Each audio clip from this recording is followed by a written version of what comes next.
ศพทหารที่ตายในสงครามไงที่ก็ต้องทยอยส่งคืนญาติเขาฝัง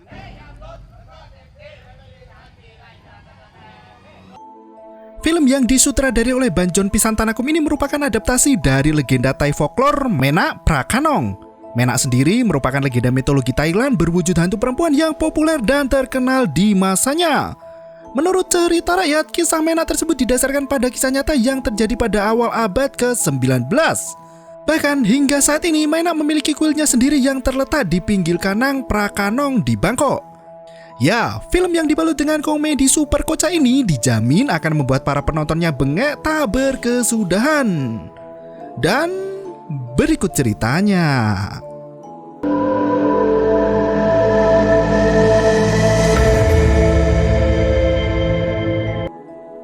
Menak atau Ibu Nak terlihat gusar malam itu. Wanita yang sedang hamil besar itu menunggu kepulangan suaminya karena sudah mau melahirkan.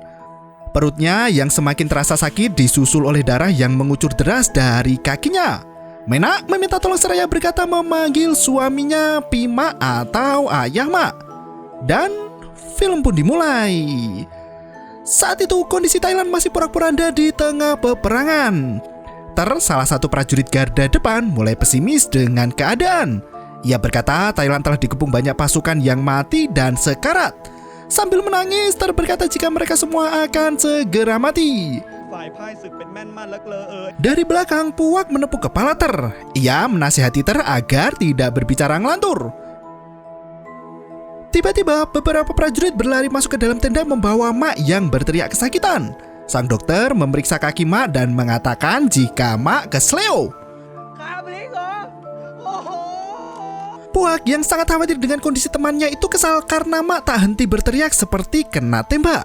Mak berkata jika ia tak bisa pulang ke Prakanong jika kakinya terluka. Mak tahu jika istrinya Nak sudah akan melahirkan. Di kondisi yang semakin menekan, Puak berdiri memberi motivasi semangat agar teman-temannya bangkit menyelesaikan tugas dengan baik. Puak berkata jika mereka akan menang walaupun bertempur menggunakan kaki dan tangan yang telanjang. Ternyata satu rekannya tersinggung karena ia sudah kehilangan tangan. Puak meminta maaf dan mengajarkan prajurit lainnya untuk mengerahkan kekuatan. Dengan semangat kemerdekaan, mereka berbaris menyatukan keberanian melawan musuh. Satu persatu dari mereka tertembak senjata lawan. Puak tersungkur ke tanah terkena tembakan. Ia lupa jika musuhnya memiliki senapan dan senjata modern dalam perang. Baru maju beberapa meter, mereka sudah tunggang langgang dihabisi koloni. Mak dan 4 temannya bersembunyi di parit setelah pasukannya kalah telak. Mak terlihat kesakitan menekan luka di dadanya. Sebelum mereka mati, Puak masih bisa menghina gaya rambut Sin yang katanya sangat aneh. Sin bercerita jika saat ia kecil sering sakit-sakitan. Ibunya bersumpah akan menggunakan gaya rambut itu jika anaknya bertahan hidup. Itulah mengapa Sin tak pernah mengganti gaya rambutnya. Puak mengejek seraya berkata jika ia lebih memilih mati daripada bergaya rambut seperti kaki anjing yang burikan itu. Di sela mereka bergurau, kondisi Mak semakin parah. Ia terus-terusan batuk dan mengeluarkan banyak darah. Mak berkata jika ia belum boleh mati sebelum kembali ke rumahnya. Dengan tekad kuat, Mak membawa serta teman-temannya untuk keluar dari medan peperangan itu. Beberapa kali terkena tembakan di tangan dan kakinya, Mak tetap memperjuangkan keselamatan rekannya. Sementara Nak terlihat sudah melahirkan seorang anak. Ia berjalan ke dermaga seraya memanggil suaminya agar cepat pulang. Sambil menangis, ia terus meneriakkan nama Pima. Orang-orang yang mendengar tangisan itu berlari masuk ke dalam rumah dan menutup pintu rapat-rapat serta jendela rumahnya. Setelah beberapa bulan berlalu, Ma dan teman-temannya berhasil selamat dan meninggalkan medan peperangan menaiki perahu. Dalam perjalanan menuju ke desa Parakong, mereka menyempatkan diri untuk bermain kartu. Ma kembali menekan dadanya. Ia berkata jika luka yang dideritanya itu masih sering kambuh dan terasa nyeri. Ai merasa kagum dengan ketangguhan Ma karena tetap hidup meski terkena tembakan bertubi-tubi. Mereka saling berterima kasih satu sama lain karena saling menyelamatkan di medan perang. Di kesempatan itu, Mak menunjukkan siapa dirinya yang sebenarnya. Ia berkata jika nama asli yang sebenarnya adalah Mark. Dan hanya ayahnya yang memanggil namanya dengan benar karena ayahnya adalah orang Amerika. Mak berkata jika ayahnya kini berada di Amerika untuk memperluas ajaran agama. Sin berteriak pada teman-temannya jika mereka sudah tiba di desa Prakanong. Sontak semua orang keluar dari kapal untuk melihat keadaan desa itu. Terlihat rumah di desa itu tampak kosong dan jalanan pun lengang seperti tak berpenghuni. Desa itu lebih mirip seperti desa tertinggal yang tak lama dihuni oleh manusia. Perjalanan terus berlanjut hingga petang menjelang. Mereka sampai juga di rumah Pima. Mak sudah tak sabar untuk melihat anak dan istrinya. Ia berjalan masuk ke dalam rumah seraya memanggil Nak dan anaknya yang bernama Dang. Beberapa kali Mak berteriak namun tak ada orang yang datang menyambutnya. Ia memeriksa ayunan bayi di dalam kamarnya namun anaknya itu tak ada di sana. Dari belakang, tangan Mak muncul memeluk tubuh suaminya. Meski terkejut, Mak langsung memeluk istri tercintanya dengan penuh kerinduan. Mereka terisak tangis setelah bertahun lamanya tak berjumpa.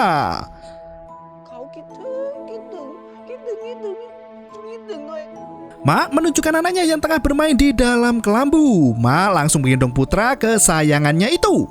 Ia melepas kerinduan bersama istri dan anaknya. Mak mengenalkan teman-temannya pada Nak. Ae, Ter, Puak, dan Sin memberikan salam untuk Nak, istri cantik dari Pima.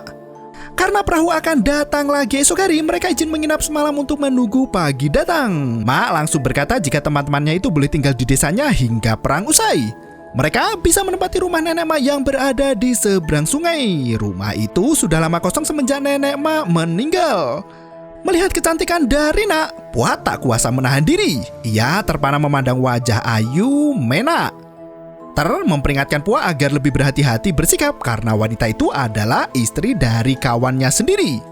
Malamnya Mak tidur di pangkuan Nak. Ia menceritakan pengalaman sewaktu ikut perang. Sementara Nak menceritakan kesedihan dan kesepiannya berharap Mak segera pulang.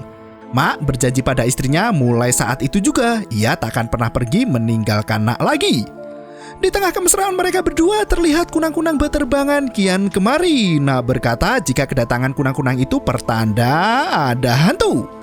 Mak ketakutan dan bersembunyi di balik tubuh istrinya.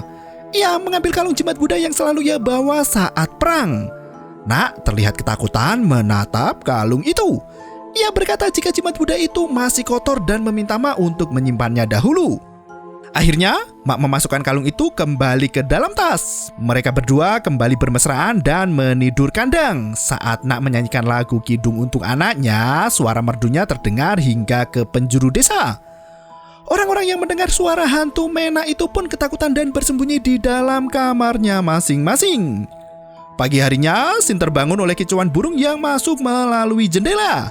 Ia membangunkan teman-temannya yang lain untuk melihat kawanan burung yang menurutnya lucu. Puak langsung menampol kepala Sin dan mengusir burung-burung itu. Ia berkata jika dirinya masih ingin beristirahat di hari yang sepagi itu. Mak datang mengunjungi teman-temannya dan mengajak mereka pergi ke pasar. Dari sungai terlihat seorang pria mendayung sampan yang penuh dengan mayat manusia. Pria itu berkata jika mayat itu adalah tentara yang mati dalam peperangan. Ia ditugaskan untuk mengirim mayat-mayat itu kepada keluarganya untuk dikebumikan karena tanah pekuburan umum telah penuh. Selang beberapa saat mereka menaiki perahu pergi ke pasar. Sin melihat Nak berdiri di jendela menggendong anaknya. Ia melambaikan tangan pada wanita itu, namun sosok Nak menghilang. Sesampainya di pasar terlihat pembeli dan pedagang ramai menjajakan dagangannya. Mak mengunjungi lapak Bibi Nim untuk membeli kuenya. Melihat ada Mak, Bibi Nim malah ketakutan. Ia memakan habis semua kuenya seraya berkata jika kuenya sudah habis terjual. Tanpa mengatakan apapun lagi, Bibi Nim lari meninggalkan dagangannya. Mak kebingungan melihat tingkah tetangganya itu. Dari kejauhan, Paman Aum sibuk menata ikan dagangannya. Mak menghampiri Paman Aum dan membeli ikan segar. Lagi-lagi, Paman Aum menolak dan berkata jika hari itu adalah hari Buddha yang mana semua hewan harus dilepaskan. Ia menumpahkan ember berisi ikan seraya berkata jika ikannya itu tak dijual untuk persembahan. Mak yang semakin bingung bergegas pergi mengunjungi kedai milik Bibi Prie. Wanita tua itu terlihat ketiduran di kedainya. Mak membangunkan Bibi Prie yang tengah mabuk berat untuk meminta lowongan pekerjaan. Sang bibi berkata jika kedai kecilnya itu tak membutuhkan pegawai tambahan karena semua sudah ada. Bibi pria masih belum sadar dan lupa dengan wajah Mak. Pria yang baru saja pulang perang itu berkata jika dirinya dulu pernah naksir bibi pria. Mak berkata jika bibinya itu sangat cantik hingga hari ini. Sang bibi justru berteriak dan berkata jika Mak belum tahu kenyataan yang sesungguhnya. Bibi menyarankan Mak untuk melihat dari selangkangan kedua kaki jika ingin tahu kebenarannya. Dari belakang rumah, Pink, anak bibi pria datang dan menyeret ibunya masuk ke dalam rumah. Ia meminta maaf pada Mak karena ibunya mabuk berat dan bicara ngelantur. Malam telah menjelang. Pua, Ai, Ter, dan Sin makan malam bersama sembari membicarakan kejadian di pasar tadi pagi. Mereka cukup kebingungan memikirkan tingkah penduduk desa yang ketakutan melihat Mak. Bahkan bibi pria meminta mereka untuk melihat dari tengah-tengah kaki. Shin berkata jika mereka dapat melihat hantu jika menatap dari tengah-tengah kaki. Ter bertanya apakah maksud dari semua itu untuk menunjukkan jika Nak adalah hantu? Shin menganggukkan kepalanya. Seketika mereka semua tertawa dan berkata jika Nak terlalu cantik untuk menjadi seorang hantu. Pua bahkan berkata jika ia tetap mau dengan Nak walau dia hantu. Mereka kembali minum-minum hingga arak yang ada di kendi telah habis. Pua meminta Sin untuk mengambil arak lagi di rumah. Sejauh ini Sin tak banyak minum dan dia hanya yang tidak mau mabuk. Meski takut, Sin bergegas menuju ke rumah Pima. Ia berjalan menaiki tangga yang kayunya sudah lapuk hingga kakinya terjerembab. Saat memasuki rumah, Sin memanggil Nak dan wanita itu melangkah mendekatinya. Nak berkata jika Mak tengah tidur. Ia berjalan masuk ke kamar untuk membangunkan suaminya. Baru beberapa langkah, darah mengucur dari sela kaki Nak. Shin bertanya mengapa tidak memakai pembalut. Darah itu mengucur semakin deras hingga tiba-tiba Shin terbangun dari mimpi buruknya. Saat ia membuka mata, Ai menuangkan arak ke dalam gelas tepat seperti apa yang terjadi di mimpi Shin. Pua meminta untuk mengambilkan arak di rumah Mak. Shin terpaksa melakukan dejavunya dan berhati-hati dalam melangkah menaiki tangga menuju ke rumah Mak. Ia melewati anak tangga kayu yang lapuk, namun hal itu membuat Shin terjatuh hingga tubuhnya berlumuran tanah. Ia merangkak naik masuk ke rumah Mak dan melihat lantai yang kotor dan berantakan. Kondisi rumah itu seperti tak terawat hingga banyak kotoran terserak di lantai. Shin melangkah masuk dan melihat tempat tidur bayi yang bergoyang dengan sendirinya. Ia pun lari menuju ke dermaga untuk kembali ke teman-temannya. Saat Shin menengok ke arah rumah Pima, ia melihat buah jeruk jatuh ke tanah. Tangan Nak menjulur sangat panjang hingga menyentuh tanah di bawah rumahnya. Pemandangan mengerikan itu membuat Shin semakin ketakutan dan berlari secepat kilat. Sementara itu, Pua, Ai, dan Ter masih asik joget tekotok. Saat mereka kompak berjoget, Shin datang membubarkan acara. Ia berteriak jika Nak benar-benar hantu. Ia berkata jika rumah Nak kotor dan usang. Selain itu, ayunan bayi Dang juga berayun sendiri. Teman-teman Shin tak ada yang percaya. Shin kembali berteriak dan berkata jika ia melihat tangan Nak memanjang ke bawah untuk mengambil jeruk yang jatuh ke tanah. Esok harinya, Mak sibuk membetulkan tangga rumahnya yang hancur. Ia mengeluhkan sikap warga desa yang sangat dingin terhadapnya. Mereka bahkan tak mau membantu Mak membetulkan rumah. Mak meminta tolong pada Ter untuk mengambilkan kapak di dalam rumah. Ter naik ke atas dan melihat rumah itu kotor berantakan. Ia teringat dengan perkataan Shin semalam. Ter melangkah mendekati Nak dan melihat dari sela-sela kaki Nak. Saat ia menunduk, tak ada penampakan apapun yang mencurigakan. Ia justru terlihat seperti akan mengintip celana dalam Nak. Setelah mendapat kabar, Ter menemui Shin seraya berkata jika ia sudah mencoba melihat dari sela-sela kaki Nak dan tak menjumpai apapun. Ter mencari semak-semak dan buang hajat di tengah hutan. Saat ia menikmati prosesnya, Ter melihat cincin batu merah yang melingkar di jari seorang mayat. Ter menyibakkan tanah yang menutupi wajah mayat itu. Namun si kepala mayat sudah jadi tengkorak. Ia berpikir mayat siapa yang dikubur di dekat rumah Pima. Namun tiba-tiba tengkorak itu bergerak sendiri masuk ke dalam tanah. Ter menjadi semakin ketakutan dan berlari kembali ke rumah Mak. Ia tak sengaja menabrak rumah lebah hingga ia pun menjadi buronan kawanan lebah. Sesampainya di sana, Ter berteriak jika ia melihat mayat di semak-semak. Teman-temannya tak bisa mendengar kalimat yang diucapkan karena ternyata wajah terbengkak tak karuan disengat lebah.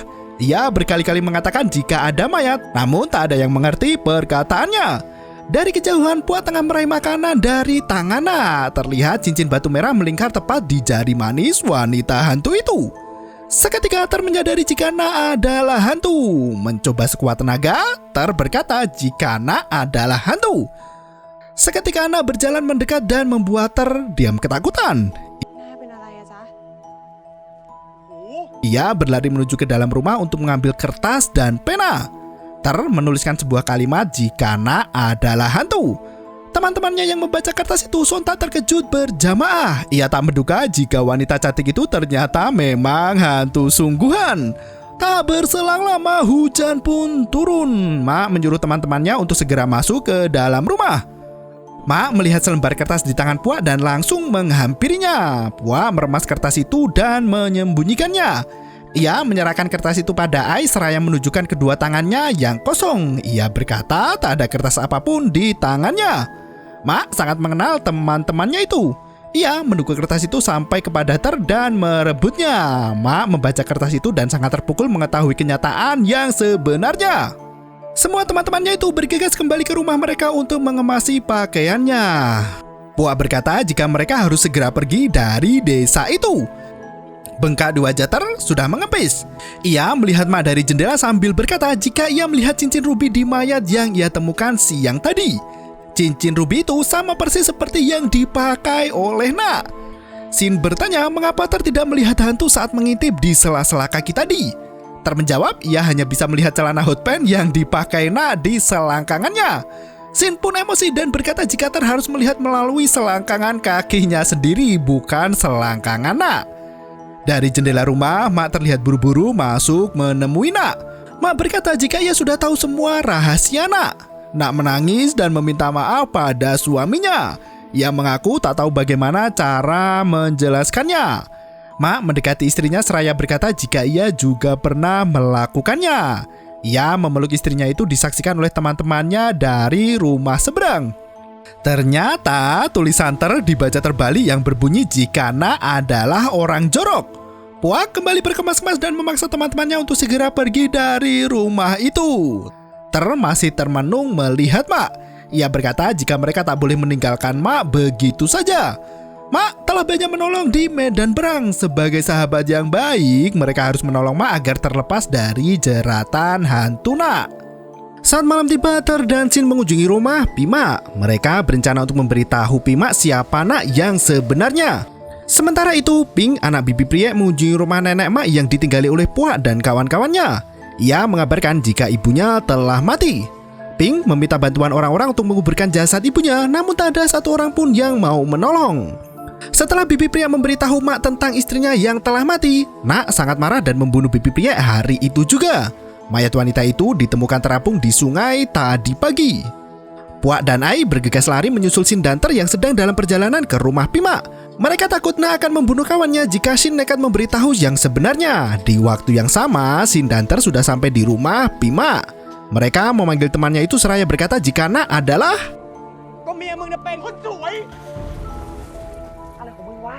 Puak dan Ai berteriak jika Nak adalah wanita yang cantik. Pima terlihat sangat senang mendengar pujian yang ditujukan untuk istri tercintanya. Wajah Nak yang semakin galak membuat mereka takut dan pamit pulang. Malangnya Nak meminta teman-teman suaminya itu untuk makan malam bersama di rumahnya. Mau tak mau mereka pun batal pulang dan masuk ke rumah itu. Hidangan makan malam sudah disiapkan di atas meja. Terlihat makanan itu adalah dedaunan kering dan tanah yang dipenuhi belatung. Pima sama sekali tak menyadari hal itu. Ia melihat hidangan istrinya itu sebagai makanan yang enak dengan berbagai olahan daging. Karena teman-teman Mak tak ada yang mau makan, Mena melotot ke arah Ter dan memaksanya untuk makan. Akhirnya Ter memaksakan diri untuk memakan dedaunan kering di depannya seraya berkata jika masakan buatan Nak sangat enak.